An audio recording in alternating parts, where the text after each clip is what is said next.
Okay. All right. We ready to get started? Yes. One of my favorite things about listening to Wolf Cop was Colin really did crack a six-pack throughout that entire episode. And I kept all the cracks in there because it's because I wanted people to hear what Colin was up to. Want to ring the bell?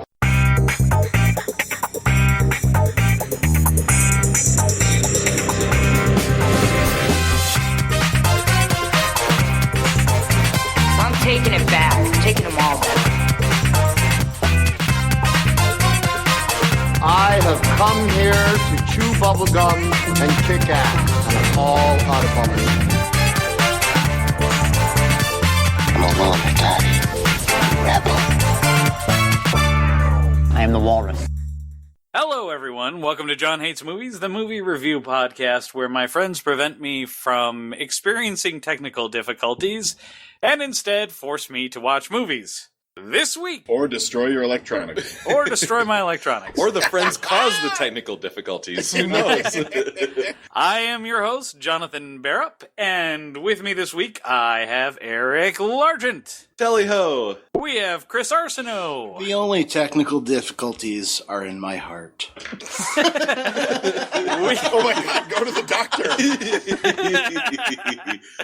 We have Colin McMillan. Surely you can't be serious. Is that from a movie? And we have with us James Barrup. I just got here. It's funnier to leave the Shirley hanging. Yep. You're like, surely you can't be serious. Nothing. Come on! No, we're leaving it hanging. Nobody's going to pick that one up. I'm not Leslie. Do I look like Leslie Nielsen to you? Come on. Hey, John, I'm experiencing a lot of deja vu right now. Why would I be experiencing that?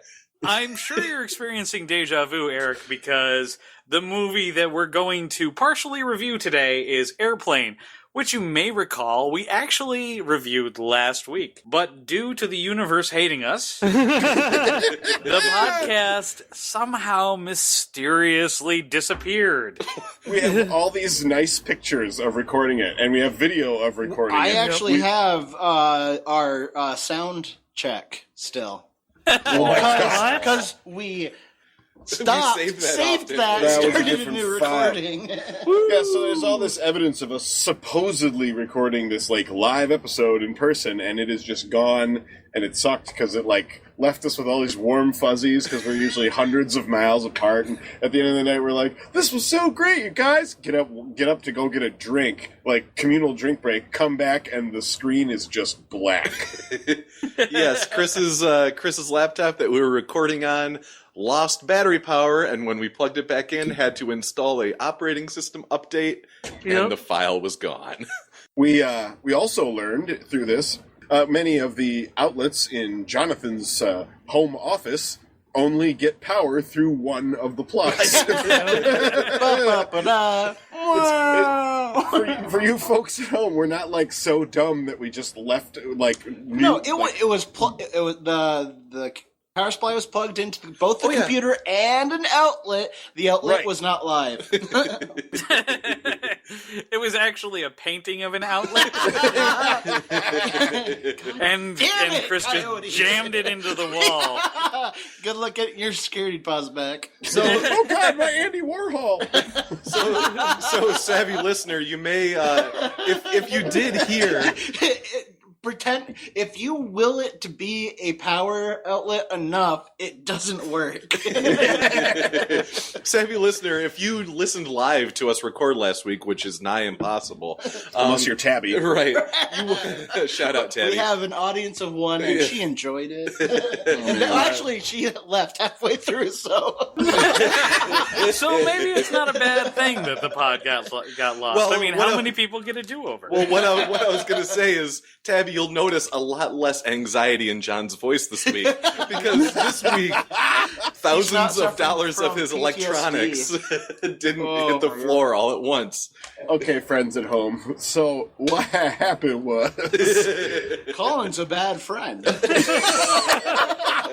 I am the best friend. I'll just sit here and relive the event.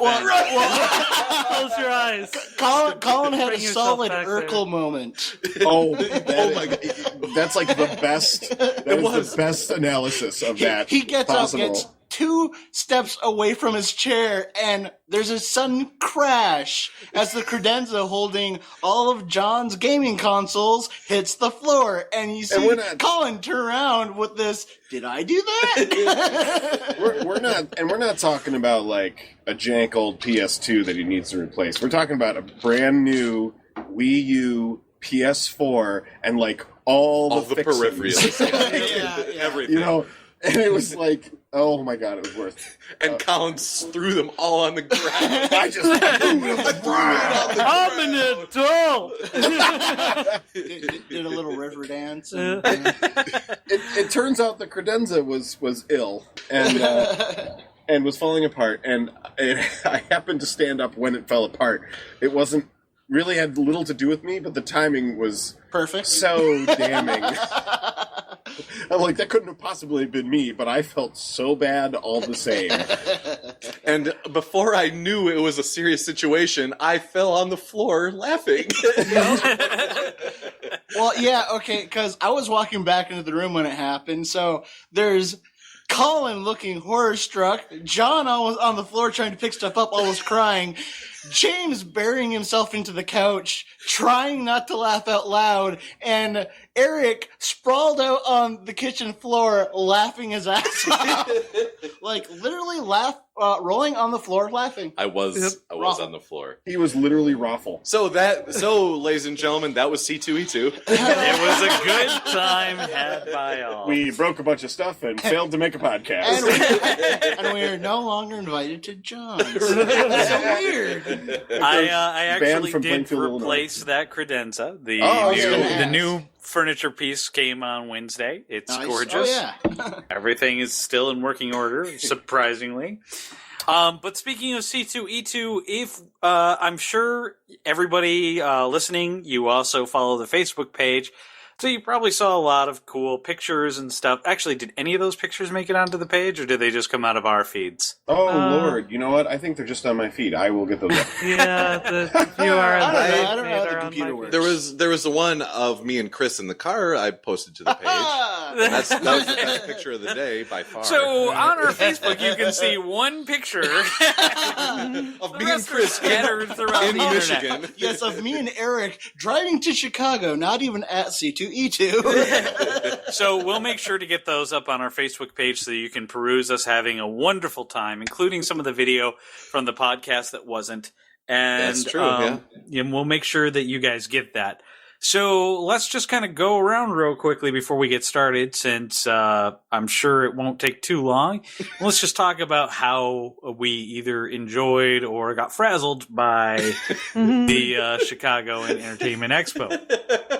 Well, I can cover the get frazzled part, but let's build it up before we get to me. Okay, well, I typically go last, so let me go first on this one.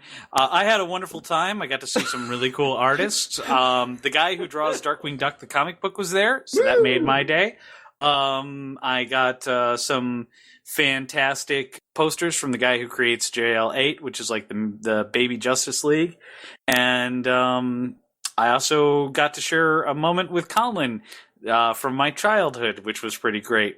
And I'll let Colin actually talk about that part. But lots of cool costumes. I mean, so many. I'm a little surprised that I'm not seeing any of those best of C2E2 cosplay threads on my Facebook feed, but there was still some pretty amazing things to see. And all in all, I consider it a great success. Except for the beer lines, which were about 8 years long. Holy moly, no kidding. Every line, which was about 8 years long. That was an oversold event. It really was. So who wants to jump in next? I can. Upon further review of the pictures, which I promise I will post on the podcast page, my favorite cosplay of the whole time was actually the first ones I saw, Team Rocket. They were my favorites, and they just brought the picture of Team Rocket that I got just brings a lot of joy to my heart. Second was Baby Gamora, who is like this kid who's probably 5 or 7 at the most, We had a really legit Gamora from Guardians of the Galaxy. Yeah, but it was a boy, right? No, it was a girl. Oh, really? No, it was a little girl. Oh. Well, you know what? I don't know, man. It was green. Yeah. It's kind of hard to tell. It wasn't wearing blue or pink, so I couldn't really tell. Yeah, I mean, I thought it was a little girl, but I think so too. Come to think of it, I mean, I suppose one could dress a little boy as Gamora, but I'm pretty sure it was a girl. But that little kid was badass. Shout out to the Nightwing with holding somebody else's giant mallet who took a pretty big ham picture with it for me anyway. John mentioned some highlights from our childhood. Sega fans rejoice. John Barrett and myself are not the only two people in the entire world to have heard of the game Gunstar Heroes. Wow. Yeah. That's surprising because It's a really popular game. You know what, though? Everybody that I told, I'm like, I'm so excited. I got some Gunstar Heroes art, like prints. And they're like, what? For those who don't know, for those who never lived, Gunstar Heroes is like Contra plus anime, and it was awesome. Got a couple of neat prints of that. Got me some Pokemon prints that are all based on other existing pop culture art. Like I have an Andy Warhol Pikachu. I have the black cat with an Eevee. Blah blah blah. I'm a huge dork. Whatever. I don't care. Colin, you made one big purchase though at the event. Yes, Eric, I certainly did, and I am not sorry. I am not ashamed. It's almost like it was like the key to your experience. The key, yeah, what you just said. I was just going to repeat it because I can't. I'm not creative today, but I found a very legit steel Kingdom Key Keyblade full size with the Mickey keychain on it, and I bought it. It was like I walked in, first 5 minutes, saw it, laid down the money right then. First 5 minutes, saw it, bought it, but it took us 25 minutes to find where he bought it to go back to pick it up before we left. Chris is right. They were holding it for me, and I couldn't find my way back. In my defense, I was drunk. And Chris is a poor navigator. Hey, there were a bunch of places. I brought him to at least 2 places that were selling swords. They were just both the wrong places. So, Colin, for those of us who would have no fucking clue what you're talking about unless we were there, what is this thing? Or is that, like, am I the only person? Would nobody in our audience? You are not the only person. I think if he said the Keyblade from Kingdom Hearts, it might be. He didn't say from Kingdom Hearts. No, he did not say. Not. Well, that's why I'm saying Kingdom Hearts. But Chris is correct. This People is don't clue in.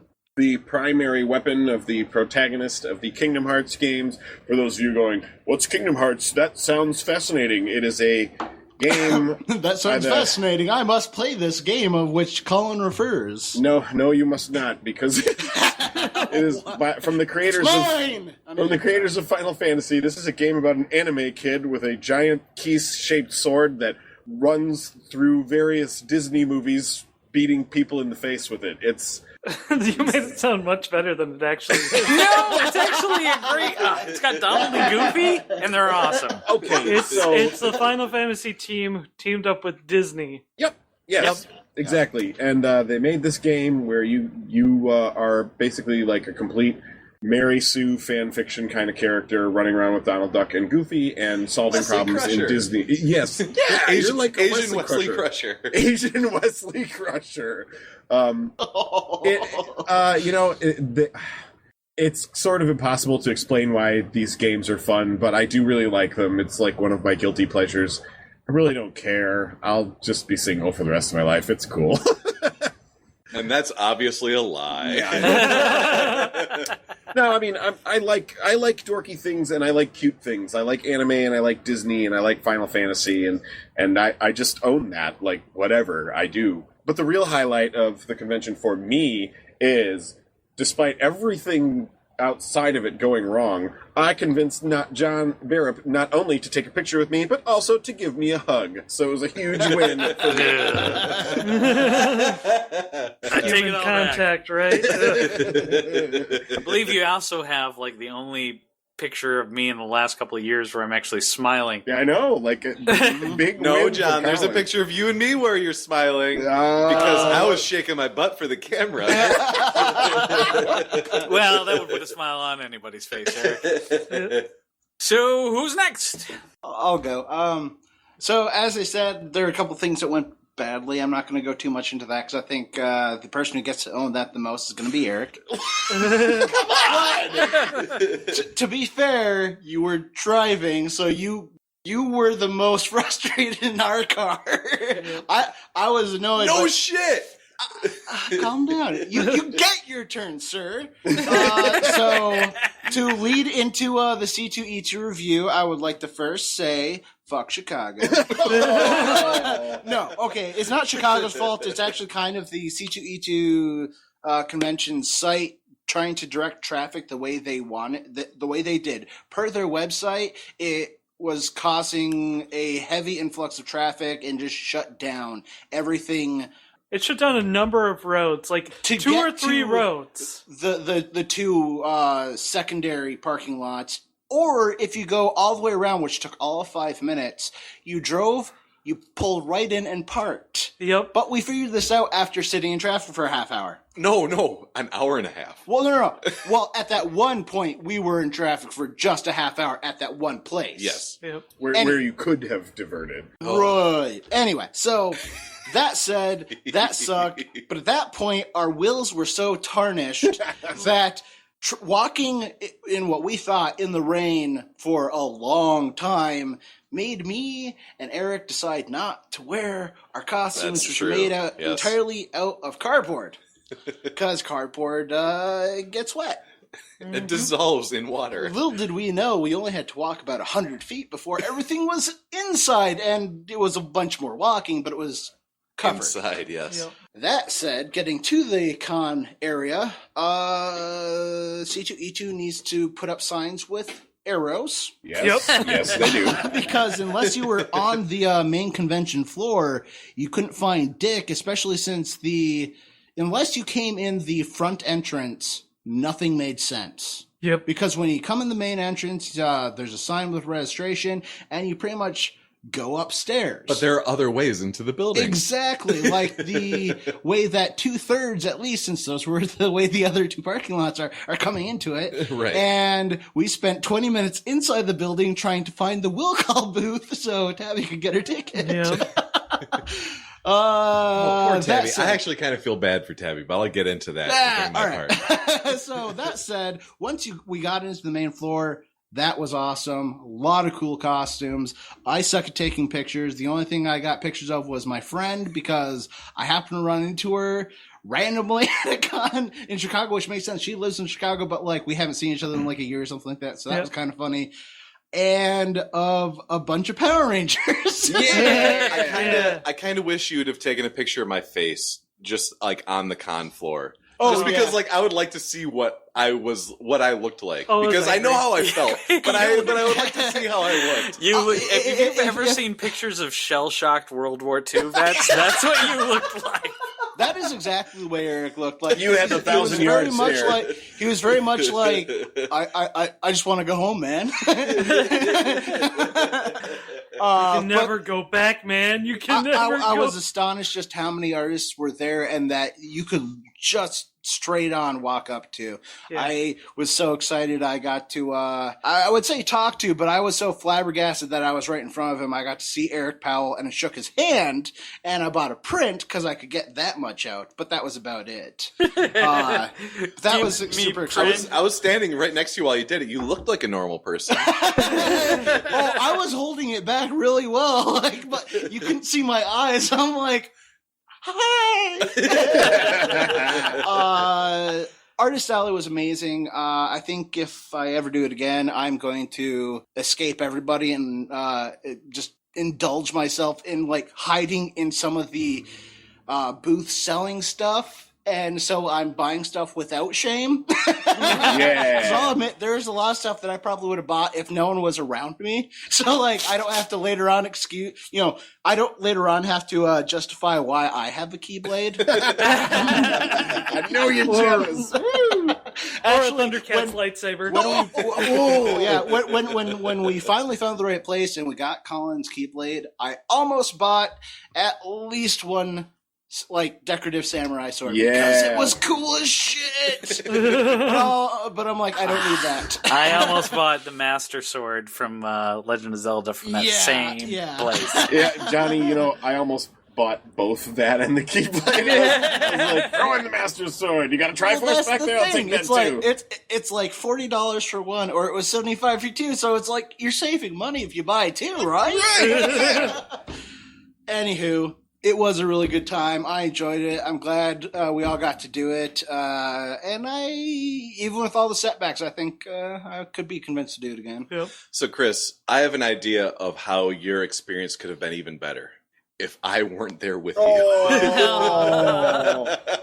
See, even before I got in the building, I wasn't feeling good because I had to drive through all that traffic being navigated secondhand, and it was bad. And then I got in, and I was shoulder to shoulder being bumped by people, and then I just kind of walked around for a while with that 1,000-yard stare, and then eventually said, hey, Chris and Tab, you guys can go do your own thing. I'm going to go sit somewhere. And then I went and sat somewhere.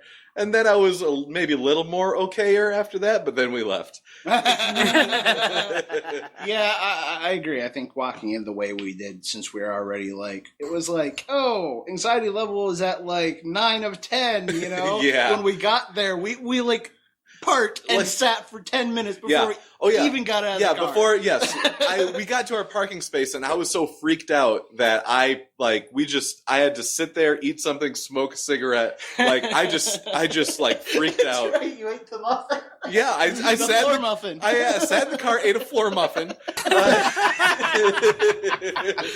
sounds like a euphemism. Just said, okay, I just have to calm down for a second. And then we walked in, and then I was shoulder to shoulder with other people. And then, you never really got a proper respite between. You were too nervous about a Battletoad picking your pocket. You couldn't enjoy the event. no, I was just nervous about being that close to other human beings. That's it. That place was fucking jam-packed full of people. They did oversell it. I understand that they're trying to make money and that they're not going to turn people away at the gates. Right. But come on, there was way too many people in there. You couldn't even walk around. But anyway, that didn't taint my weekend, and I had a great weekend. So that's my take. So be careful. So James, that leaves you. C2E2 is full of humans. It really is. And that was the big problem for me. Full of people and bullshit. I don't like going to baseball games. Well, okay, I love going to baseball games. That is a lie. But do you know what I'm saying? Yes. I love going to baseball games, but they're packed full of people. Mm-hmm. But I love baseball. So, I can deal with it. It can be overwhelming. I definitely get that. I mean, there's certain events that are, it's like if you go and see a live show, like a concert or something, right? Yeah. If you love the music, the crowds don't bother you. Right. If you're not a fan of the music, then that heavy dude breathing down your neck is a big fucking problem. Yep. And John just explained my experience perfectly.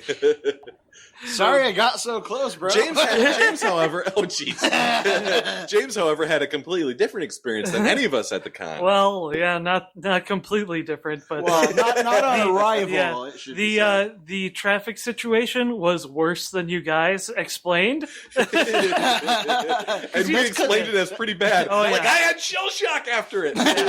Oh yeah, it was really fucking bad. It was awful. So me and because everybody was so worried about leaving early or what have you, we actually wanted to attend the con, James. Yeah, I did. I wanted to be there from opening to close. Yeah, that was not realistic. That's why you got up around 11:30. No, I was up at 9.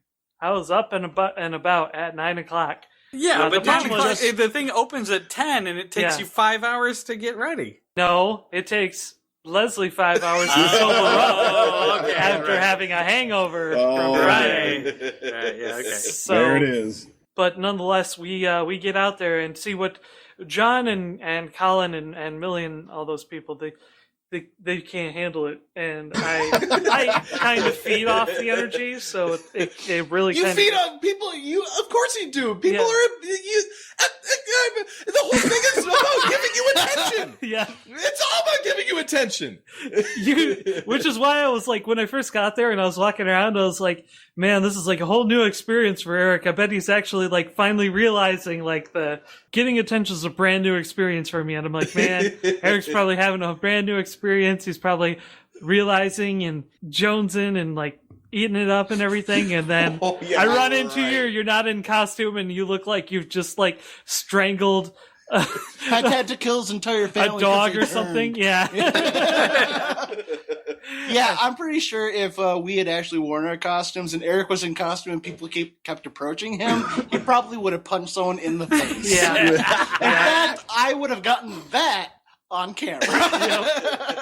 John Hayes Movies kicked out of C2E2. I really did have to quell the urge to punch people. Yep. I really did. Dude, I had to. So John's car, who were eager to leave first, long before closing, they leave, and they actually happen to leave before everybody else.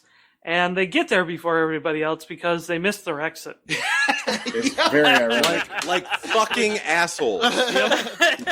So they managed to find the natural, normal, like if you know Chicago, way to get to a public parking space. Yeah. That I'm not going to say on the podcast because I don't want anybody to fucking ruin it for fucking next we got to time. do it. Well, maybe I'll go next year. I don't know. Because I'm keeping this shit to I'm going to be as vague as possible so that we can keep this shit to ourselves. So next year we're not in the same shit show. Me and Leslie, who are a little later than everybody else, we get off and we go to Lot A, and here's a sizable chunk of bullshit for you guys. We get to Lot A, there's like nobody there. We pull in and they're like, "Hey, you guys got a parking permit?" No. Okay, then you're going to have to go to Lot C. There's parking spaces in Lot A. Why are there still public parking spaces in Lot A? Why at all are there parking spaces, even with a permit? Capitalism, Fuck that motherfucker. shit. Capitalism. Yeah. They paid for it. Yeah, capitalism. That's bullshit. That's bullshit. Anyway. Well, it's because it's also a hotel. Yeah. Capitalism. Yep. Well, anyway, we, they tell us how to get to Lot C. The way that it is geographically, you have to go all the way the fuck around just so you're avoiding rivers and other chunks of bullshit. And sizable chunk of bullshit. We wait in line for 2 hours in this traffic jam. And every time I'm like thinking, maybe we should break away, maybe we should try to do something else. She's like, well, we made some progress, we should just like stick with it. Who knows? It might clear up and stuff. Because the entire thing was backed up because of lights. Mm-hmm. The lights on Chicago. Yes. Yep. We're in there for 2 hours. We get by the beach. There is parking by the beach. Mm-hmm. Perfectly fine. You could just pull in there and park. You wouldn't even have to pay because it's a weekend. Or maybe. I don't know. It doesn't matter. You just get a ticket. You don't get towed. Who gives a shit, right? So the ticket's worth the $25 it costs to park anyway. I know. So God, yeah, $22. While we're sitting there by the entrance to this parking lot, she pulls out the pamphlet, and I'm looking at the pamphlet, and she goes, well, there's a number on here. And I'm like, I'm not going to get there and find out that Lot C is closed. I call ahead, and I'm like, hey, is Lot C still open? And they're like, yeah, it's still open. We're still running it. We get to Lot C. Lot C is closed. What? So, see, no. Yep. They closed Lot C. I have no fucking idea why. I doubt it was full. I think that they just closed it. It was never full. Yeah. Yeah, it was. I don't think Lot C or Lot B was full. A lot more. We saw somebody go into Lot B while we were waiting.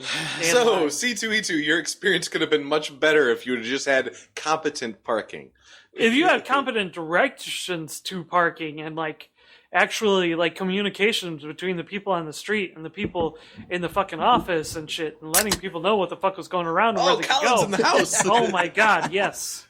It was so fucking bad. Well, we finally get to our place and we park, and I am just utterly pissed off. I am so completely angry because, as we said before, the place that we parked, you can get to from any road. Yeah. You didn't have to wait in a giant fucking line. Nope. That line was made there because of the parking director people. Yeah. Yep, We that's what I'm all saying. eventually made it there at different times, but because that's the only fucking right place to park, apparently. But you can get to it from any other way, and it would take you not time at all. Right. Like it did for John and Millie and Colin, because they're assholes. Yeah, we got Because there they in fucked up. we got there in 1/20th of the traffic time because we got lost. Yep. Ugh, So I get there, Doesn't it just burn and your ass? yep, it really does. me and Leslie have some pretty bulky costumes, but luckily we managed. Our costumes are made light enough so that they're not actually that like heavy or awful to wear. And we get in the con, and honestly, at this point, like, because everything has been such a clusterfuck, I need to get to the will call booth and get Leslie's ticket, or I am not going to be okay. You know? And So, did you have to go through a maze to try to get there? yeah. Yeah. Yeah, not only did I have to go through a maze, but I had to get through people going, "Hey, yo, Mega Man! Hey, yo, Mega Man! Hey, Mega Man! Did you get your picture, man?"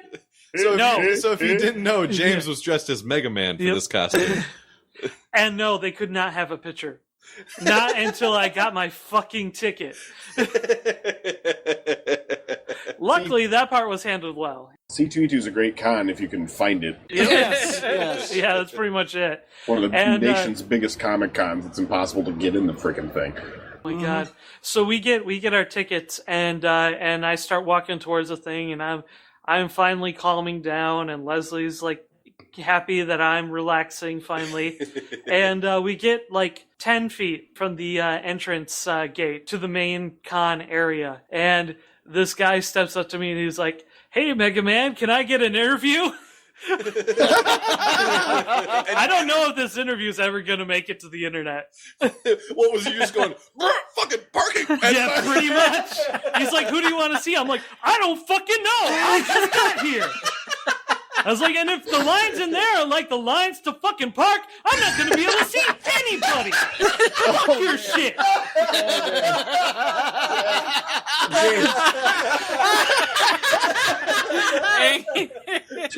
Well, the interview's going to make the internet this way. Oh my god, dude. I hope to We should- God there's some auto-tuned Mega Man man. listening to shit about parking. Yeah, we should make If a. any of the lines We should- are out there, like they are out there.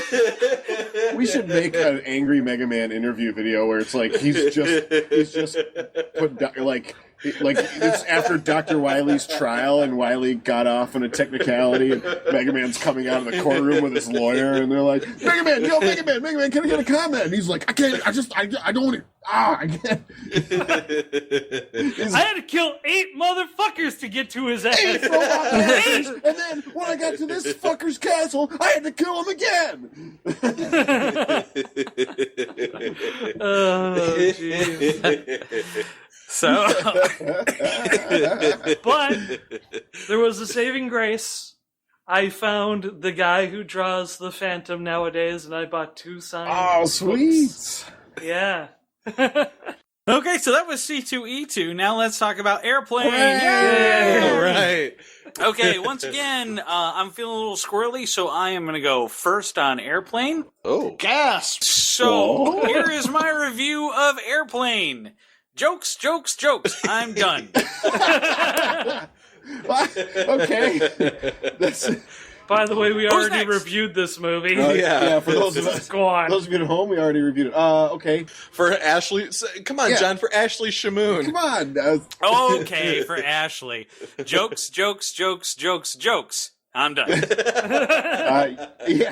Airplane was, of course, suggested by a friend of ours, mine, named Ashley. I'm glad she suggested it because I haven't seen this movie in a long time, and I forgot how really funny it is.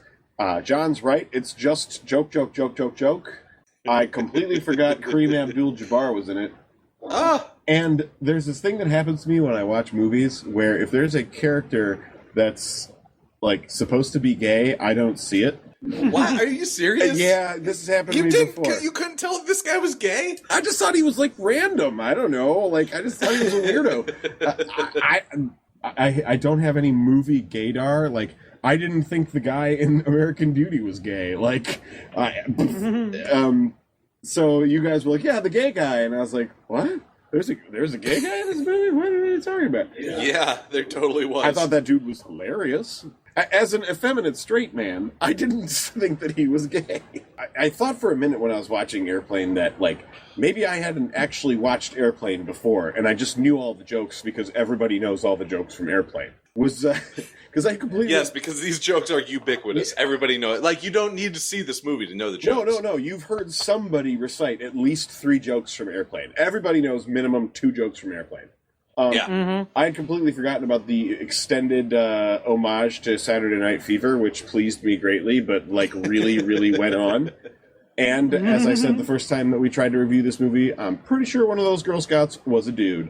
I think that's all I got for Airplane.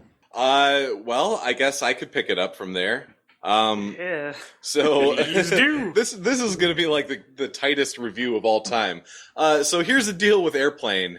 It really is just a bunch of jokes, just like John said and Colin said. But the thing about these jokes is they're all jokes that can't be made in 2015. Oh, no. Oh, right, because I wrote down all the different kinds of jokes they had in this movie.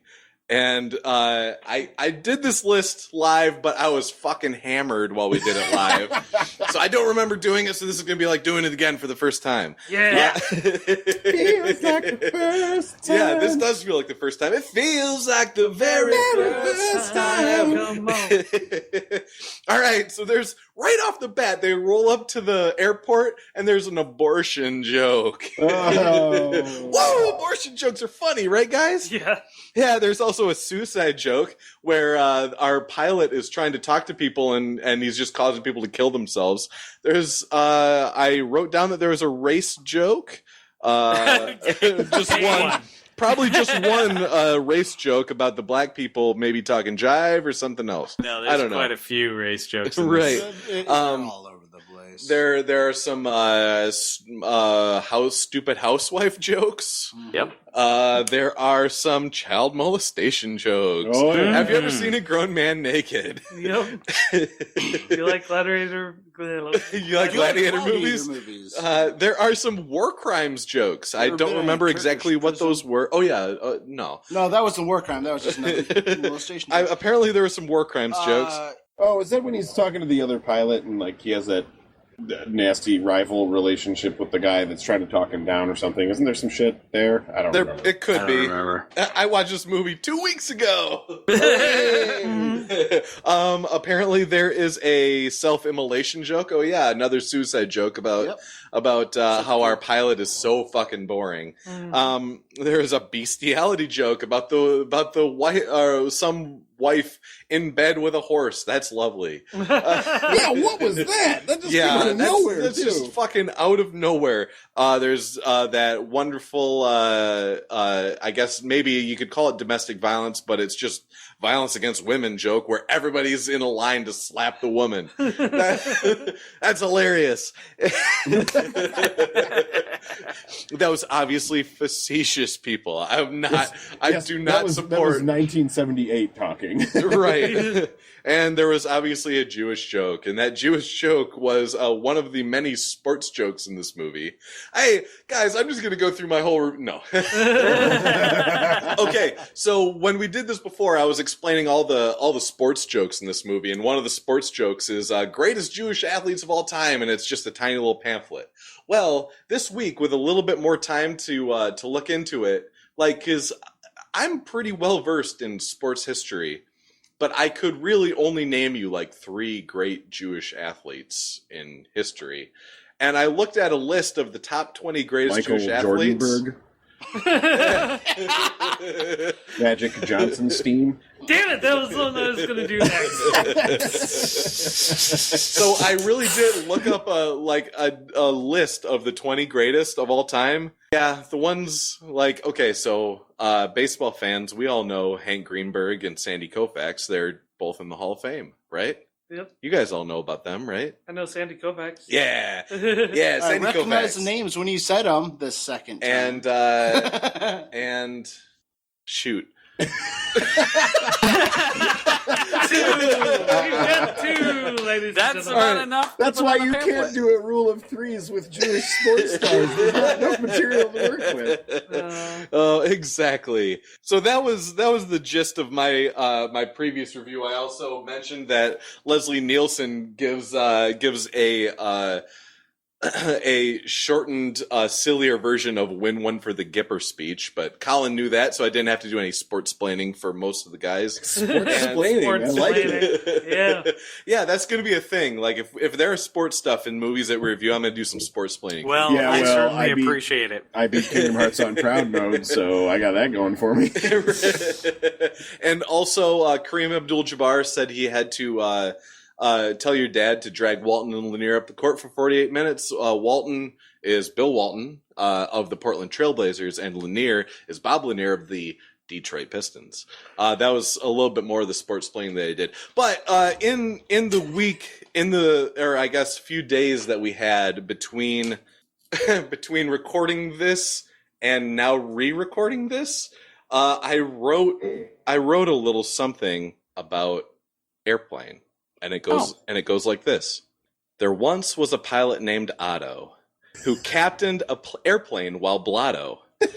To Chicago he flew while the stewardess blew, then eloped with his wife to Toronto. To Toronto? Well done. Yay! I love a good filthy limerick. Where he became Wolf Cop. So that's Airplane, guys. Thank you very much. Alrighty, Chris, tell us what you thought. Airplane is a movie about people on an airplane trying to not be on an airplane because airplanes are stupid and he wants you to die because he keeps talking and people keep killing themselves. It's one of those movies that I'm really glad we rewatched because I didn't remember most of the jokes. I always thought I remembered the jokes because you always remember those jokes that everyone says. Yep. But there's so many more good jokes. The intro to this movie, the Jaws reference, I watched it twice because I enjoyed it that much. The intro, not the whole movie. Because here's the deal with that. One of the last times I probably sat down and watched this movie like all the way through is probably 10 years ago. Right. Then like Fox would play it like every Saturday, so you'd catch bits and pieces of it, on TV. And how many times has it been on TV? Like a fucking billion. Yeah. So you always see the parts and this and that, and let's face it, if it's on TV, you are also not seeing a lot of stuff. Like the boobs and the Oh, camera. yeah. Oh yeah. So rewatching this movie kind of got reacclimated with a lot of the great jokes that are in this movie. They're all one-liners. You only need to watch this movie like maybe once in a decade. Yeah, once a decade. And once hope every you 10 years is right for this movie. hope you forget the jokes before you see it again. Otherwise, it's not funny.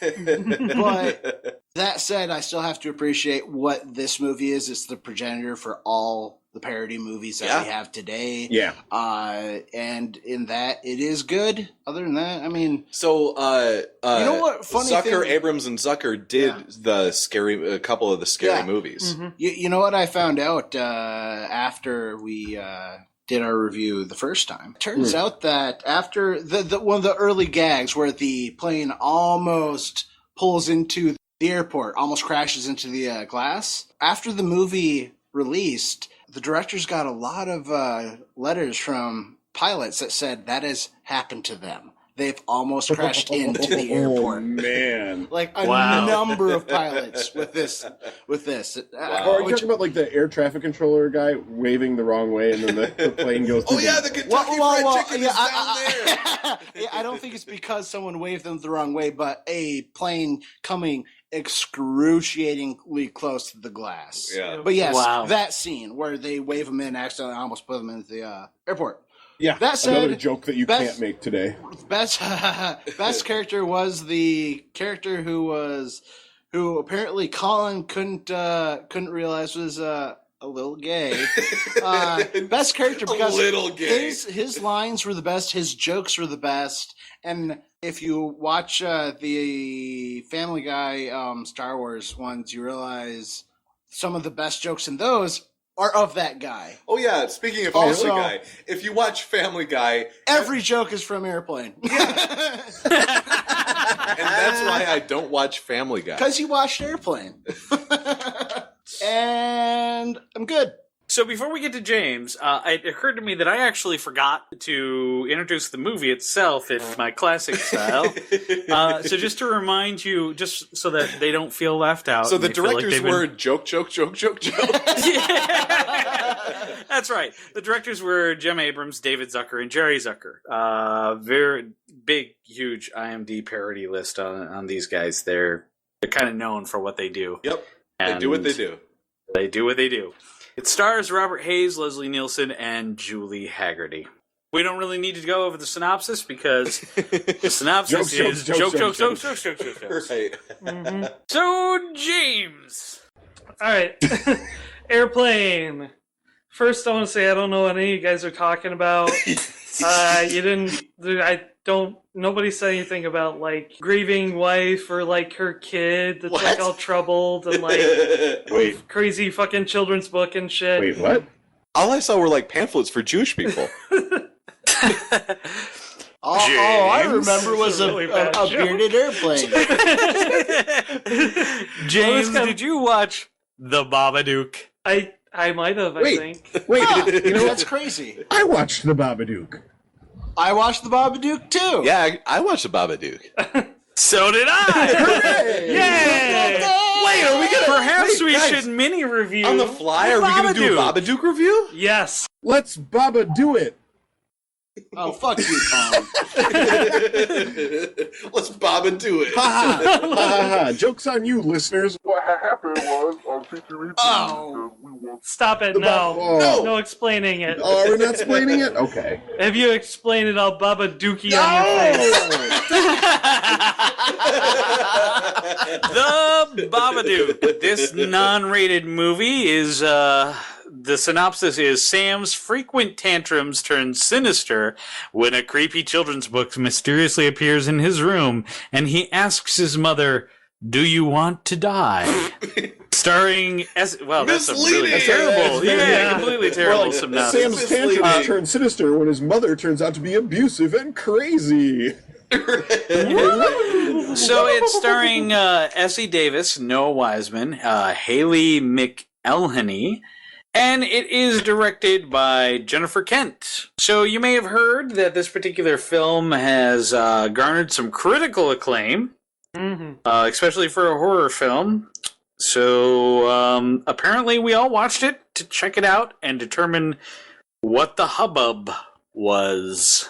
Who wants to start us off, James? Does James want to go? Yeah, you have got to throw it in. Well, Since he did accidentally watch it has this. to be James. James Oh, already dear. is segued into it.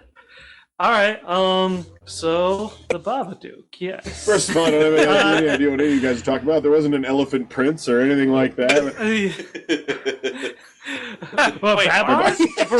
Oh, Babar. First, I don't know what any of you guys were talking about. There were no jokes about abortions or jokes about bad fish. There are no jokes about a dog and his craziness and how he won't calm down. And Hey, that was my joke. Babadook, I gotcha. Oh, Yeah, not that was Airbud. Colin's joke. Not Airbud. Okay.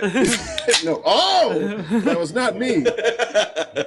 Sure. Since we're stealing other people's jokes, I heard a great one. It was, if you're having a bad day, just remember the kid who got cut from the team so a golden retriever could be on it. Airbud. Yeah. So you watched Babadook. I watched Airbud. Oh no! Can you sports play me that movie? Yeah, like, is that normal for retrievers That's what happened. to be on the team? Yeah. Is that a normal thing? Yeah, Dogs like, being so on that happens? baseball teams or basketball Was teams this a and true shit? story? Was that talk Jewish? Statistically, Obviously probably not. not. Statistically. Sorry. I hope you're enjoying James' review of Babadook. Yeah. I'm being Jewish silenced, dog. so James takes over. All right, so I'm getting verklempt. All right, Babadook. I really, this movie looked really interesting when I saw the previews for it, and I was like, it seemed like a nice, cool, heady, freaky kind of thriller type thing. Not necessarily like all and out horror, but just kind of one that kind of fucks with your head a bit and really gets you spooked. And was it that? It definitely walked that line because it was also very depressing. Oh, that's really what was going on in this movie. Yeah.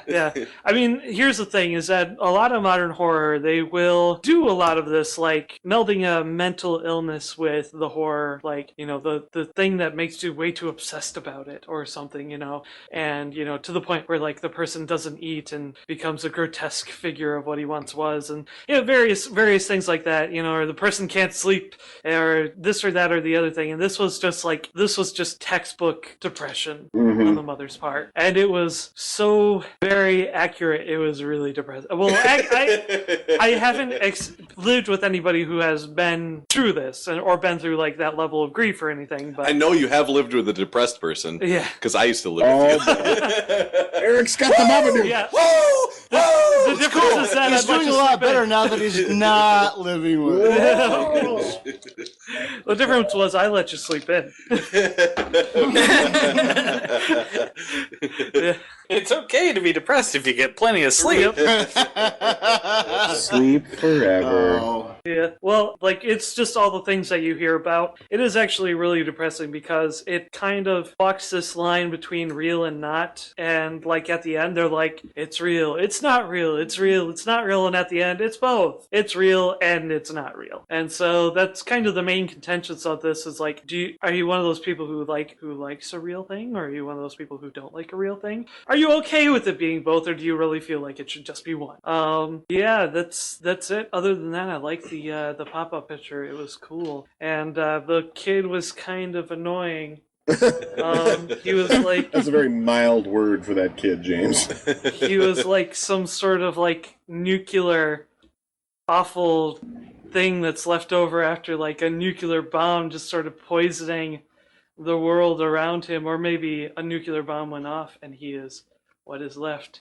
He is like a boy that is in the fallout of some sort. That was fucking terrible. What? Oh my god. Oh my god. Yay!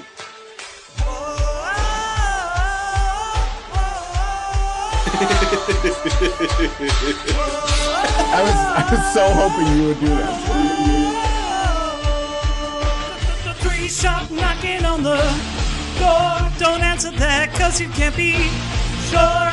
Living with a problem child can be quite a strain, especially when you tell her that it's gonna rain. Making booby traps around the house, running her over spouse. You'll never stop cock rocking around. She touch a pot, but you can please let her sleep till 10 o'clock.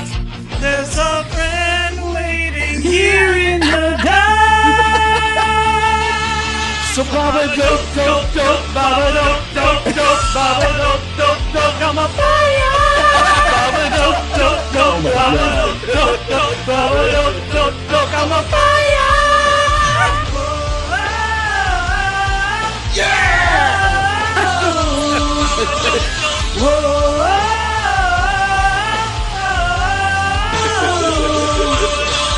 Whether it's in a word or in a look, you cannot get rid of Baba Duck. You're the only clever one, you know what to see. You can make friends with a special one for you and me. 3 shot knocks, Baba Duck, Duck, Duck. You can see him standing if you look. He's kind of funny, but you know what I said. Because when you see his true face, you wish you were dead. Friend waiting here in the dark. Baba dope, dope, dope, Baba dope, dope, dope, Baba dope, dope, dope. I'm a fire. Baba dope, dope, dope, Baba dope, dope, dope, Baba dope, dope, dope. I'm a fire.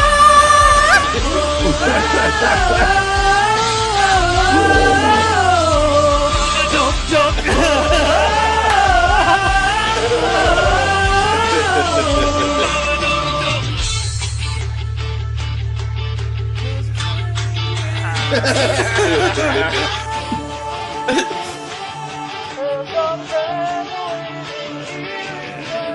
You're amazing. Oh, there's more.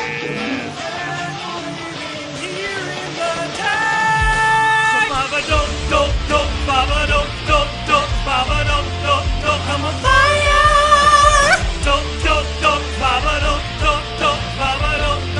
I'm on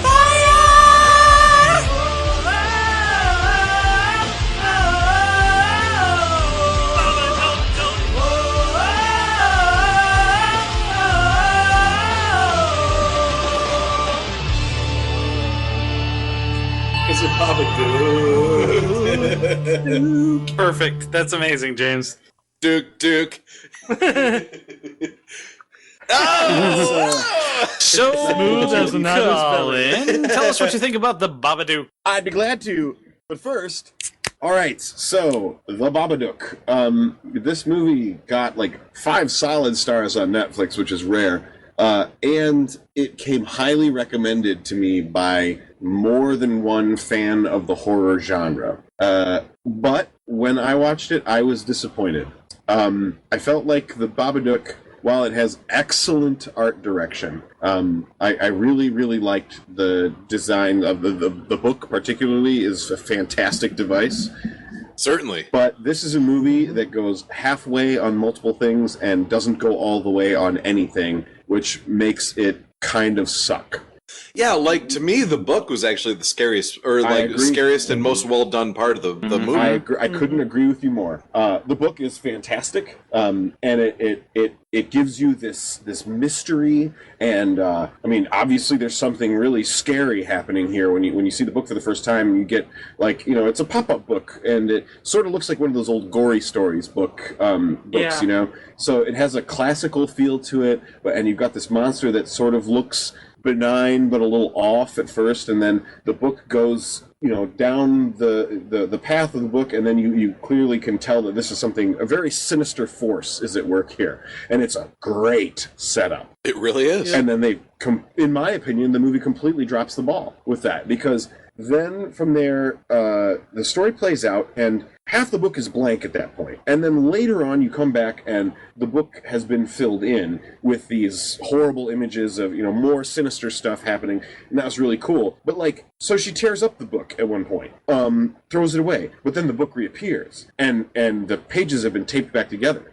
And then she burns the book. Okay, Gun in the First Act style, the book should have come back again. It did not. Yeah. Thank you, Chekhov. What an obvious miss. And I think people are going to go, well, maybe they're trying to break away from the norms. And I get that. But the norms exist for a reason.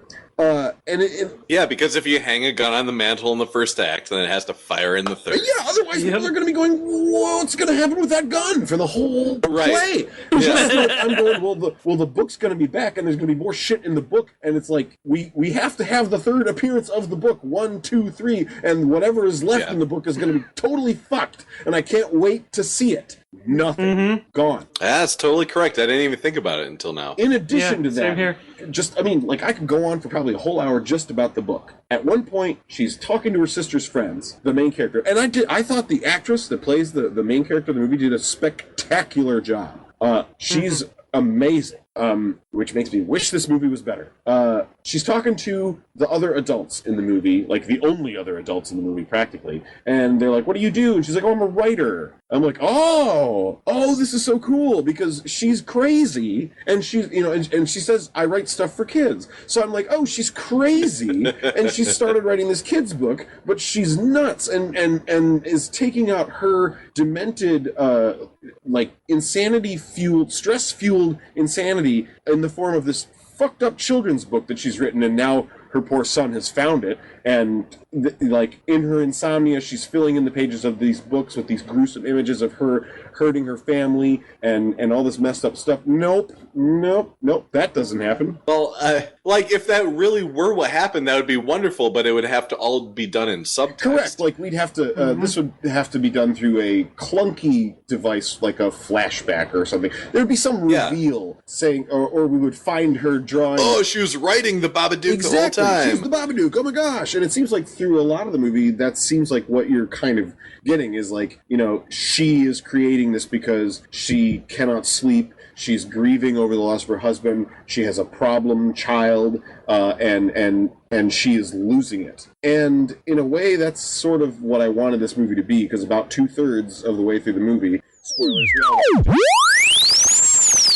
Hey! Sorry. Hey, whoa! Oh yeah, I mean, who are you guys? Okay, so the room of film critics with whom I watched it, at one point, about 2/3 of the way through the movie, we all just sort of simultaneously go, "Oh, there's no way this movie ends well. This is going to end. This is going to end horribly. This is going to be terrible." Because everything that's set up in this movie says, from a storytelling standpoint, this should end horribly. Because what's going on is this lady is fucking losing it, and she's going to kill her kid. That's where the movie was leading you, yes. But in the end, it has like the mega happy ending. An ending that is so uplifting and absurd that it can't possibly be real. And everything was all right. Nothing bad ever happened to anyone ever again. Nope. It's like in the end. Okay, so they start going this direction with the Babadook, where it's like the Babadook represents her grieving over the loss of her husband. I'm okay with a movie that's about that. Mm-hmm. But the Babadook is also a real creature. Yep. Yeah. So it's both. So it wasn't okay. So it was a real creature. So it's kind of a metaphor, but it's also a real thing. Right? Like, what is it? Is it one or the other? It's yes. It's Arby's. It might as well. I had Arby's for lunch today. It was terrible. And delicious. And delicious, right? There's a bunch of shit that goes down that, like, the way this movie is ended means a lot of things that are really, really, really extra depressing about it. Okay, so the Babadook is a real creature, but she was also grieving and losing her mind over her grieving. The Babadook now lives in their basement, and is held back by locked doors, apparently. So it now can't pass through physical walls. And I know you're saying, oh yeah, well, it has more power when you deny it, blah, blah, blah, blah, blah. But, like, early on, it was appearing outside her car. Right. Nobody's saying so, okay, so the physical Babadook was in the car, was in the closet, was in all these different places. There are no rules with this creature, and I don't like that. I need some rules. None was. There are no rules until the very end, where it's apparently just locked in the basement. Eating worms. It's never eaten. It's never actually eaten anything prior to that, but now it eats worms for some reason. Now we have to feed it worms for some reason. What? Where did that come from? Also, so I was just want to butt in here real quick. Like I said, after I watched this movie to myself, was that it was as if Night of the Living Dead, which is about communism to some extent, it was as if the zombies in that movie were also communist. Like, they had hammer and sickle shirts, and they were all communist. Yeah, because it's like.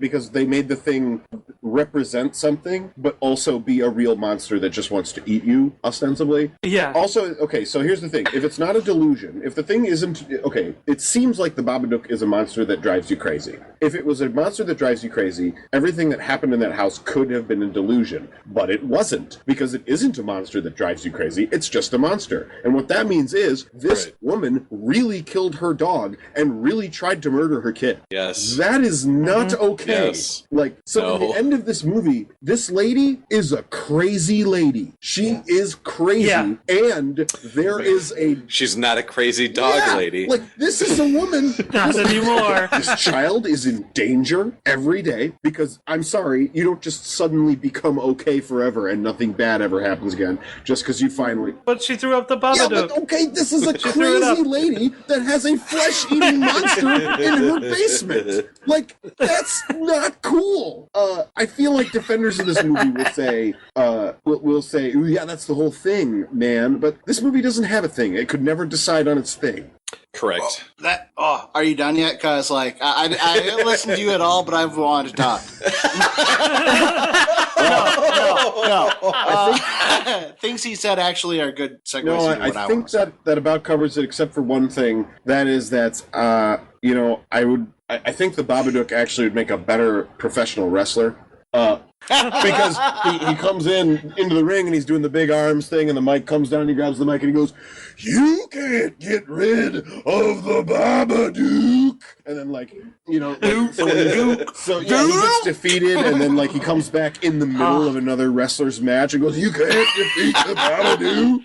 And then he lariat. Oh, that would be so perfect. He lariats a dude, and then he jumps up on like the corner post, and he goes, "Babadook, Duke, Duke," and leaps on it. And the whole crowd just goes, "Duke, exactly. Duke, Duke." Babadook would be, and like his move is he launches himself off the corner post and jumps on his opponent's face, just like in the movie. Like he tries to go in their mouth, you know. Like, he's like, "You're gonna let me in, and the more you deny me, the stronger I get. And once you see what's under my clever disguise, you'll wish you were dead. Babadook, Duke, Duke, Duke."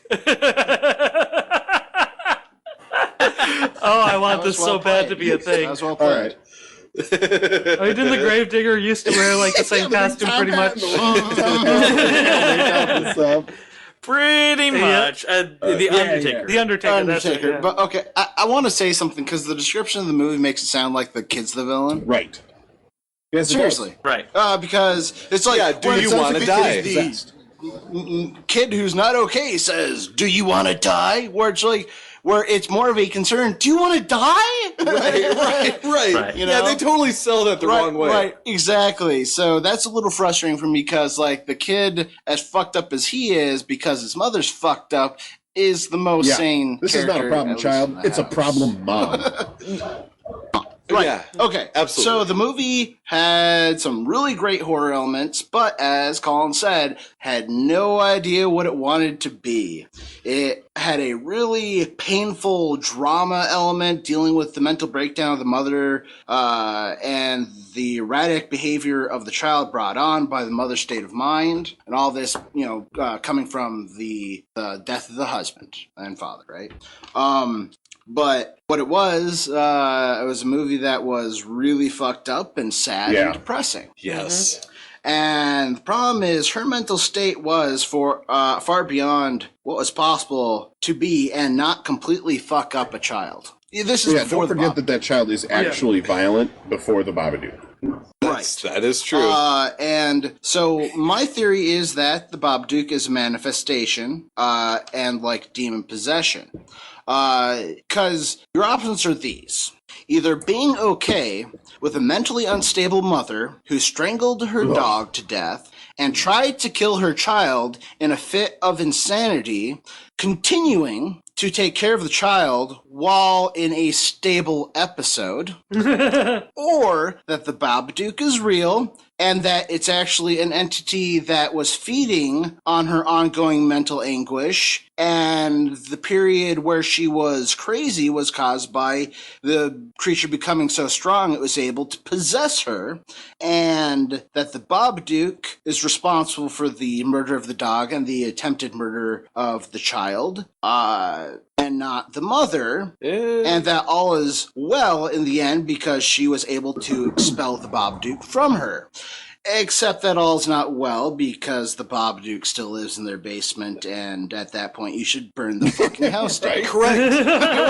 But I am more apt to believe that it was like more the idea of a creature feeding on her anguish and becoming stronger by it and possessing her, so she's not responsible for the dog and attempted child murder. However, I kind of forgot about the whole she was a children's story. Our children's book author. I did as well. As Colin pointed out. It's a complete toss-off. It was very astute. Very astute, Colin. It's either a complete toss-off or they're trying to give you some sort of red herring. Yeah. And if it's red herring, it's really stupid because that's a better fucking story than what they actually gave us, which kind of sucks because... Yeah, I wish Tolstoy had written this too. So I'm kind of with Colin that that would have been an interesting turn of events, but because what they gave us was like a complete fucking cop out. Like, oh, let's not kill the kid or the mother, monster. right? Because being a single parent is hard. Yeah. Might be a little bit. I've done it. What? We raised 3 beautiful And on that dogs. note, so yeah, I don't even really know where to go with it. Like, it was disappointing because of the ending. It was disappointing because of the way it turned out, and I think they really did have some solid elements of horror and could have gone some really cool paths with it. Except they decide that everyone should live. Yeah, man. Yeah. The Except the dog. only people who died in this movie was the husband, which happened before the story began, and the dog, who didn't deserve it. No, Bugsy was a pretty nice dog. However, that said, speaking of deserving it, that child was annoying as Oh, what was with her pulling out the tooth and stuff too? Like she started, like she did permanent real damage to herself, and like Yeah, like the Babadook had infected her tooth. But apparently. like, what was? Is it insomnia? Is it dental decay? What the fuck is this thing? Like, I don't know. Her tooth started bothering her, and then when her crazy state, she ripped it out. That's pretty much what I got like, from all it. this, Just so that you could have the audience squirm in it their felt seats kinda a little like, bit. oh, hey, you know, teeth are a thing in horror movies. Let's have her rip her tooth out for some reason. But it was just sort of like in the middle of the movie, suddenly she's like, oh, my tooth though, and then rips it out. I have a feeling that was actually cultural context that we were missing. From Australia? I think that there was some kind of cultural context there that we were missing, because it was actually kind of... I think that this movie, regardless of... Well, I won't get into it too much, but I think regardless of its shortcomings, and the fact that it seems like they didn't have a clear path, the choices that they made were obvious. And that was the one non-obvious choice. So I would have to believe that for some reason it means something. Know what I think they just saw a stir of echoes.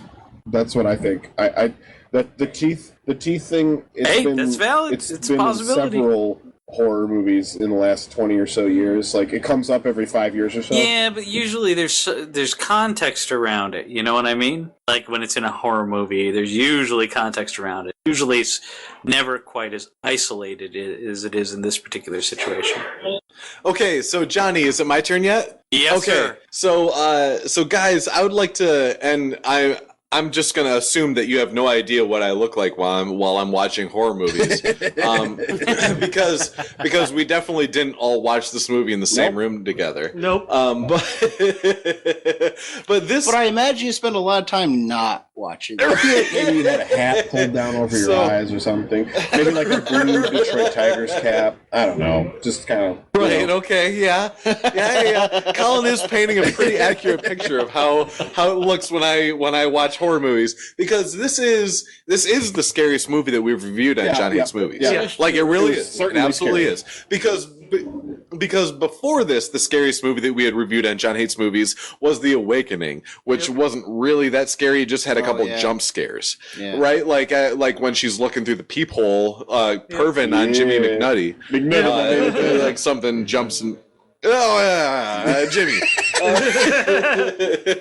Oh, come on, Jimmy.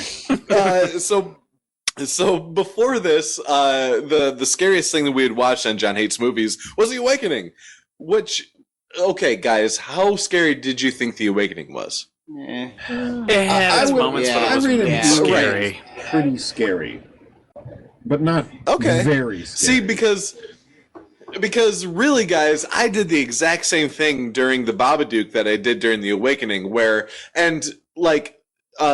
the Babadook had more scenes like this, but once you get to those scenes where, like, you can feel that the tension is rising, that you can tell that something bad's about to happen, you create a lattice work of your fingers, you put them in front of your face, you pull your hat down in front of your eyes, and you just watch a corner of the screen, and then you listen for the audio cues for when something intense is happening. Mm-hmm. And that's what I do, because I don't like scary things. I don't like scary movies. I don't like scary stuff. And this movie was scary. I kind of caught a glimpse of the Babadook, and he actually kind of looked pretty fucking weird. Yep. Like he was a little freaky. Like, he kind of did look like a bird a little bit, with long fingers and a big smiley mouth and a white face, and I don't know. He was a good monster. Babadookish. Great art direction. Yeah, yes. Yes, Colin, he was a good monster, and he needed to have more than 5 seconds of screen time, because he really did have no more than 5 seconds of screen time in this movie.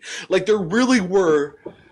Like, there were 5 seconds of Babadook sightings in this movie. Like, I was kind of waiting this whole time for the Babadook to start, like, running around the house like Jason or something. Like, and obviously that wasn't going to happen because this is a different kind of horror movie. I don't know. Like... So really everything everybody else said was completely accurate. This is a movie full of half measures. They don't go all the way on any one thing, and it kind of makes you feel wishy-washy about everything. Like there's dissent among us as to whether the Babadook is real or not. There's dissent among us as to whether the Babadook killed the dog or not, or whether it was the mom. The movie should just be one thing or the other, and if the Babadook was completely real, then it would be scary. And if the Babadook was completely real, then it couldn't be confined to a basement, right? I mean, like, seriously. It does whatever like, it if wants. it's a really real thing. So really, this thing is really just... Like, it's like the mom has some kind of, like, psychokinetic powers that actually created a being that actually lives in the basement. And since she created this thing with the psychokinetic powers, she has to feed it. And previously, the only thing she was feeding it with was her grief, but now she's gotten over her grief, so now she has to feed it worms. I don't understand worms. Yeah, like, why worms? Yeah. I mean, you're gardening, right? Feed it some cabbage. Like, don't be gross. Yeah. My cabbages. So I don't get it either. This is not a movie that I would have ever have watched if it weren't for being in the same room as 4 dudes that wanted to watch it. Who totally weren't us. Right. But then again, I didn't really watch this movie anyways. Because I spent most of the movie staring at everybody else watching the movie, waiting for them to give me cues for when the really scary stuff was happening. Interior of a tiger's ball cap. But what I did do between Saturday night and now is write a haiku about Babadook. Right. Yeah. Oh, buddy. Wow, we're just I getting know. everything today. I'm not afraid of you, Babadook, Duke. Hey, how my worms taste. That's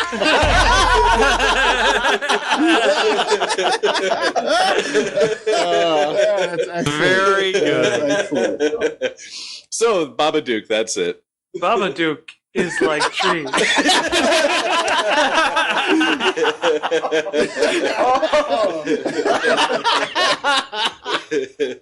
My turn. Babadook. Boy. I'm a huge horror fan, which you've probably heard me mention on the podcast before. But perhaps even more legendary than my fandom of horror is my ability to make poor recommendations about that, that thing that I love so much. Horror like comedy horror movies. done right. Yeah. I don't know what it is, but I get really excited about concepts, and then I basically do the work of selling them for the people who actually make these movies. So when I heard that Babadook was like the best thing since sliced blood, I was all about it. I was like, "Oh, you got to watch this!" So I recommended it to all of my friends, and all of my friends consequently watched it. And they all came back at me with basically the same You're thing. fucking stupid, John. What? No. Yeah. No, I didn't say Just, that. what did you do? No, I know. But, I got to agree. This is one of those really bizarre movies where it's got all the building blocks to be something truly amazing. I mean, good acting, great art design, actually pretty solid pacing. You got to admit that. Yep. The movie had pretty solid pacing, which is a big problem with horror. Great atmosphere. Great atmosphere, and I'll admit, the creature, the Babadook, the concept of the Babadook, not the actual Babadook. In fact, when he actually shows up, he looks kind of bad. It's not all that great. But the concept of the Babadook, that gave me a couple of restless nights after watching this movie. So like the book, so like the drawings of the Babadook, maybe. Yeah, See, the drawings of the because the Babadook book and is just the the freakiest idea. part of the movie. That's the thing is Right. the idea Yeah, of well- this movie also haunted me for a few days after. I was haunted by what this movie ought to have been. That was good. Yeah. I was also good because I didn't watch this movie. But, I mean, so for all in all, the guys pretty much nailed it on the head. This is a movie that's filled with a lot of half measures. That doesn't mean it's not worth a watch. There's some good stuff in here. And it's better than other horror that you might want to watch, if you had to choose this and some of Netflix other horror options, I would recommend watching this movie, at least to kind of see it. But just keep in mind, there are elements of this film where it's more depressing, and it's more like I don't know, emotional horror. Well, there is something going on behind the scenes in this movie. This movie's about grief. There are a lot of movies that don't have something going on behind the scenes. Right. And even though I was disappointed, I agree. I would actually also recommend that people watch it because, I don't know, you will be scared, and the art direction is great. Yeah. And the actors do a fantastic job. There's a lot of good scenes. They just really needed to put a bow on it. And they needed to put a bow on it. And I do have to say, I know we've come down pretty hard on the kid, but I gotta say, this is the first child actor that I've seen in a long time that I didn't want to kill because the actor was annoying. That's true. The acting was pretty good, but God Almighty, that kid, the character, just the screaming. The character, oh my God! He's successfully. I'm not saying the kid. But- I'm not saying the kid should have been killed. I'm just saying I would have been okay with it. Well, I usually have a really hard time with child actors, especially child actors in horror movies, because they love to throw kids in horror movies because it's an instant gotcha. Yeah. Well, no, because they're creepy and they're an instant gotcha. You have a kid that's in any kind of danger. Doesn't matter what kind of kid that is, unless the kid's the villain, like in The Good Son. Well, and we were The all Omen. scared of crazy stuff when we were kids. Yeah. It reminds us of when we were kids and afraid of stuff, like things under the bed. Yeah, and you don't see too many well-done horror movies about fairy tales, which basically is what the Babadook actually is. It's not a demon, it's not a ghost, it's a fairy tale. It's a Grimm's fairy tale. I'm glad you brought that up. Dark. I was going to mention it's good to see a movie about a creature that I would classify as a fae creature. It's a fairy. It's an evil fairy. Yes. Yeah, but I wasn't going to get that far into it because I'm not a total dork. Whatever. I have a Keyblade and you're jealous. So yeah, how many Keyblades do you own, John? John I admits don't own jealousy any over my Keyblades. Keyblade. I own it. Whatever. But nor this is about an unseen. I own it, but I don't. I said it. I am a wizard. I don't steampunk in fairyland. Thank you very much. So yeah, no, but like I said, good movie. I would actually say this movie is good. It was disappointing and it needed some work, but it was still a good film. And I think that the big disappointment for us when independently watching this movie of each other was basically that it just didn't live up to its potential. Yeah. It was our Uncle Ernie. And, just not as good as we wanted it to be. That doesn't make it not good. Correct. So next time, though, I do recommend a horror movie. I will make sure to watch it first. So, yes. So, with that being said, we are going to take a short break, and we are going to be back with the game. After these messages, Babadook Duke. Are people taking you too seriously at work? Are all your conversations bland and tasteless? Do people run away when you approach the water cooler? Just get yourself a Tally-Ho mug from the John Hates Movies store, and people will instantly recognize that you are one badass dude. Tally-Ho is copyright Eric Largent 2015. All others saying Tally-Ho are imitating Eric Largent. Do not make Tally-Ho your thing. That is Eric's thing. But please buy a mug. Get yours today! You can reach the John Hates Movies merchandise store by going to our Facebook page and clicking on the Shop Now button. Or you can just manually go there by typing in www.cafepress.com/John Hates Movies, all one word, into your browser. Welcome back, everybody! It's time for the game. It's time for the game. Okay, So, Colin, you were running it this week. yes, technically, ages passed on Listener Appreciation Week. I did choose Airplane, so I'm running the game this week. All right, Airplane. That was the thing. We just reviewed it. It's having a wild ride tonight, ladies and gentlemen. Yes, it has. I don't have another can to open, but if I did, I would. It's in the kitchen. I know you're itching to the kitchen. But please don't go. There's still more beer. Oh, God, please no. Okay, Please don't go. There's still more blood. wow. So, I've created a new game this week. I've just called it Alternate Titles because I couldn't think of a better title for it. Where So what you're saying is if we figure out a better title than your title, we win. no, because my title is the most excellent Colin the Great Esquire, and there is no better title than that. Oh. Anyway, what? Dave Thomas, founder of Wendy's. No, I wasn't. To be fair, I wasn't asking a question.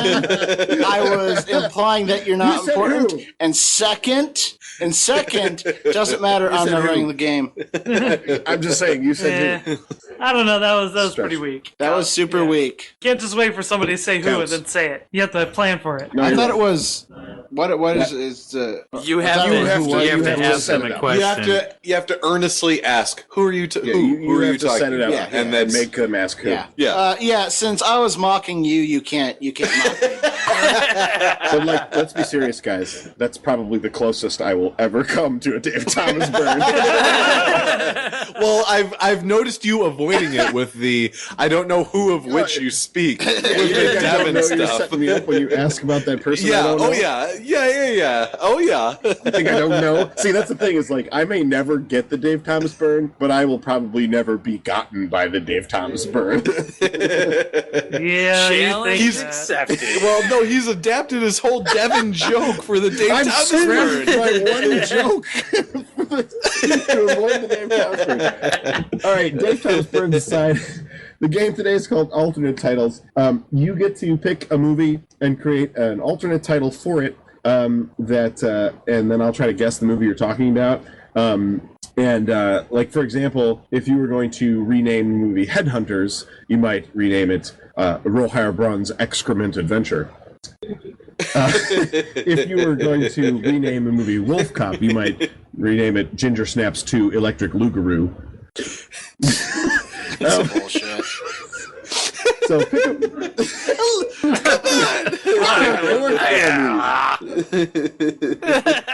really? Well, they're probably about as good as mine are going to be. So Wow. Okay. Yeah. That's comedy gold, and you know it. That's Mine might be awesome. Yeah, You if that's never what know. you're saying, that yours is going to be amazing and hilarious every time, all the time, then yeah. I wouldn't plan for anything less. Okay, so whenever you're ready, give me your alternate titles. I'll try to guess the movie. So when you have your alternate title ready, give it to me. And I can't promise I'm going to guess any of them. I am intoxicated and don't care. So... Okay, then I want to go first.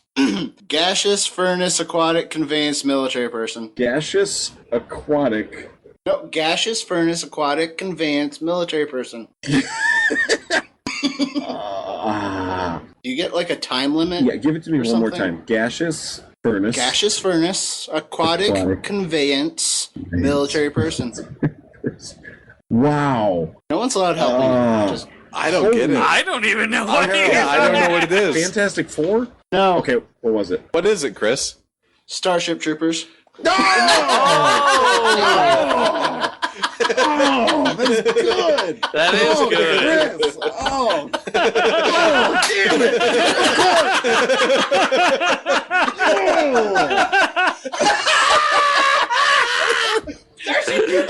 Oh, you should have just guessed it by the guy. Why did I come up with a stupid game? Oh, of course it Gaseous is. furnace.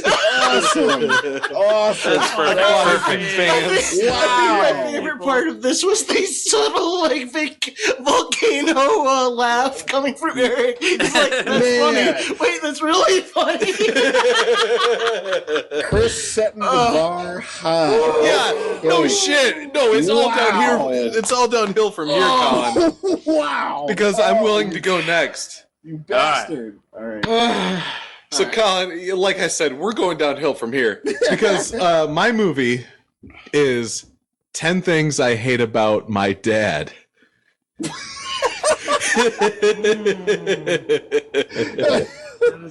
That's tough. I hate him. Ang Lee's Hulk. No, I'm sorry. I was looking for Star Wars The Empire Strikes Back.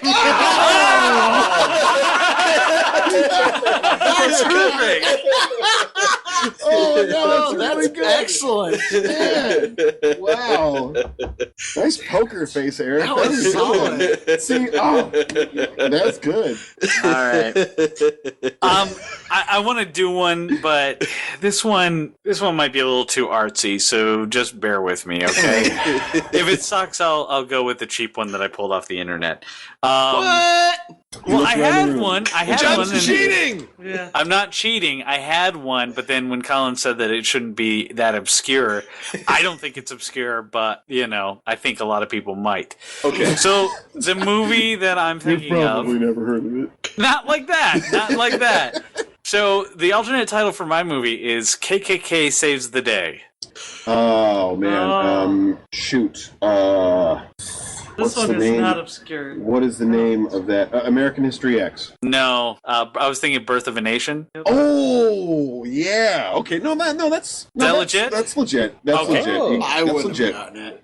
I've never seen that. I was much more on par with American History X. I kind of like that one. Oh, Birth of a Nation is very famous, though. That's But I've never watched it. Neither have I, and I don't think that I will. No. No. Terrible. No. How could it be any good? KK. Okay, good one. That's a good one. Did you now? Just for curiosity's sake, do you have your alternate? We'll do. get to that if we need to. No. Let him do it. Let him do it. Because Colin's just judging at the It end. doesn't matter. Yeah, it doesn't matter. The alternate is Walt Disney's Makeovers Fix Everything. Oh no. Wow. Princess Diaries. No. Close. They just remade it into a live action film. Cinderella. Yep. Yeah. Okay, I want to. I have a second one. I would have guessed Princess Diaries as well, Colin. You want me to give my second one just for shits and giggles, or should we let James? Yeah, let it rip, rip, Chris, and then we'll get to James afterwards. Mill Automaton romantically treating you. iRobot? Mill Automaton. Mill Automaton romantically treating you. Male automaton romantically treating you. I should not have made a game that's so hard for myself. Turns out I'm terrible at this game. I give up. What is it? Okay, loose interpretation of automaton, since it was he was kind of going through the motions the whole movie. But if you notice, it spells out Marty. Marty? Marty was hardly a robot. He was a butcher. No. What I'm saying is, like, his loose interpretation of automaton mean he was just going through the motions, like, the whole time. But no, it's spelling out Marty is good. Very clever. Yeah, it was also in your face. Yeah, I'll give you points for that. That's why I kind of forced the way I did. All right, James. James, you got anything? Okay, I was thinking of one really hard, but I've yet to land on anything. Rich man. You're cosplay dresses as bad. If you're gonna go with the one that I said, it's fucking obvious. But okay. Obvious is okay as long as it's funny. This one is okay. This one you will probably get. This is what I honestly thought of. Ghost Dusters. Ghostbusters? Ghost Dusters. Yes. Okay. Dusters. Yeah, I get it. Ghost Dusters? Yes. With a D. Yeah, okay. I don't know, what is it? It's The Awakening, right? The Awakening. Oh, Just put dust everywhere. Yeah. I forgot that. Also, I'm bad at this and drunk, so... I thought for sure I'd be out. So Colin, the one that I fed to James that he should have done was Gone Fishing. The host? God, it was Jaws. Come on, the host is a good guess for that. Yeah. Jaws, that's a good one. I like it. Like, I can see remaking Jaws as a wacky comedy with Walter Matthau as the star, and it's called Gone Fishing. Anybody have any more they want to chip in for shits and giggles? The super obvious one, fly funny deathy thingy. Fly funny deathy thingy. Airplane. Also, this one might have been less obvious, but it's more about my personal feelings of the movie Mad per se Max. versus the movie itself. Fuck Convoy. Maximum Overdrive. You got it. No. Well, I'm going to say by volume and hitting it hard out of the gate, Chris is the winner for the day. But Yay! Chris, what are we watching? Well, since you all know my take on time travel, Yep. what I propose, since we only stick to Netflix movies, I am going to go in my time machine, and you guys can join me. What? And what we're going to do collectively, what we're going to do in my time machine is travel through time. No funny business. We're going to travel through time. No sex? Through time. Can I at least get a McRib? Through time. Okay. To the future. And then we're going to hang out in my living room when Netflix has Age of Ultron on Netflix. Wait, so we're going to watch Avengers Age of Ultron next week? Goddamn right. Whoa. I mean, no, not next week, in the future. Then we're going to review it for next week. So wait, we're coming back in time after we're done? Well, we got to please the fans. You don't want to live in the future, John. There's no air. Is there any McRibs in the future? Air tanks. You know what? There are two Erics. If we go to the future, then there will be two Erics in the future. So there will be somebody I really hate in the future.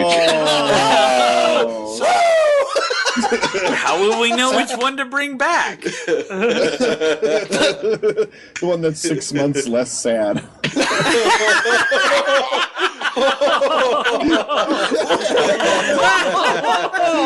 I'm sorry.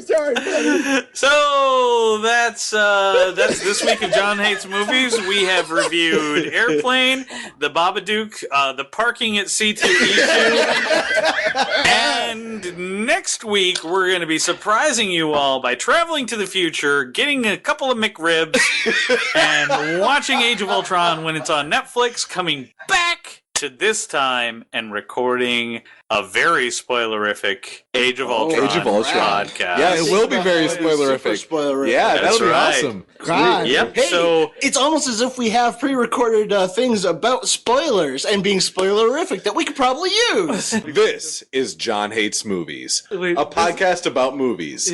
New movies, old movies, and nothing but movies. It is in-depth, expansive, and it is spoilerific. This is your first spoiler warning. a great big thank you to our staff graphic artist, Tabby Walters, the Weekly Cast, and our listeners. You can listen to our podcast on iTunes, the Stitcher app, through YouTube, or directly on our website. Feel free to send us a movie review suggestion. Every third episode is Listener Appreciation, where we choose from your suggestions. You can reach us through social media, either by liking our Facebook page, John Hates Movies YouTube channel, or following our Twitter at John Hates Movies. Our music was composed by Kevin MacLeod. You can find this track and many more on his website, incompetech.com. Thanks for listening, and tune in next week to hear someone say... Next on John Hates Movies, we review Adventures from Yes, my voice is awful. This is John Hates Movies. Oh, the face for radio and the voice for pictures. Well...